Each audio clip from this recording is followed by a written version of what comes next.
বলিউডে মাফিয়াদের দৌরাত্ম্য নতুন কিছু নয়, তবে সম্প্রতি ত্রাসের আতঙ্ক ছড়াচ্ছে যে গ্যাংস্টার পরিবার, নাম তার বিষ্ণই ব্রাদার্স। বহুদিনের লুকোচুরির পর এবার ধরা পড়ল সেই পরিবারেরই কুখ্যাত সদস্য আনমোল বিষ্ণই, যিনি ছিলেন বলিউড তারকা সালমান খানের বাড়িতে গুলি বর্ষণের মামলায় অভিযুক্ত আসামি। বুধবার ভারতে প্রত্যাবর্তনের পর দিল্লিতে নামতেই জাতীয় তদন্ত সংস্থা এনআইএ গ্রেফতার করে আনমোল বিষ্ণইকে।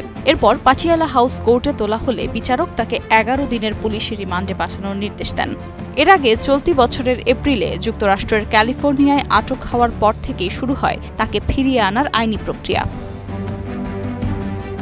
ভারতের বিভিন্ন রাজ্যে আনমোল বিষ্ণইয়ের নামে অন্তত 31টি মামলা রয়েছে।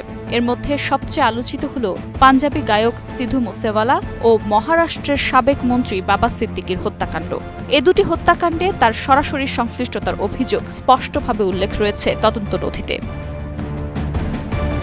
পুলিশ সূত্রে জানা যায়, তার বড় ভাই লরেন্স বিষ্ণই কারাগারে যাওয়ার পর পুরো গ্যাংয়ের নিয়ন্ত্রণ নেয় আনমোল। 2022 সালে ভুয়া পাসপোর্ট ব্যবহার করে নেপাল হয়ে পালিয়ে যায় দুবাই, সেখান থেকে কেনিয়া এবং শেষ পর্যন্ত যুক্তরাষ্ট্রে।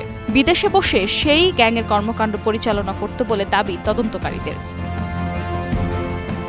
শুধু হত্যাকাণ্ড নয়, বলিউডেও তার ত্রাস ছিল প্রবল।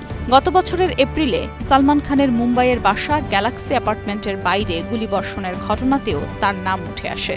সেই গুলির পর থেকেই মুম্বাই ক্রাইম ব্রাঞ্চ ও দিল্লি পুলিশ তার খোঁজে তৎপর হয়। Afroza Moutushi, Star news.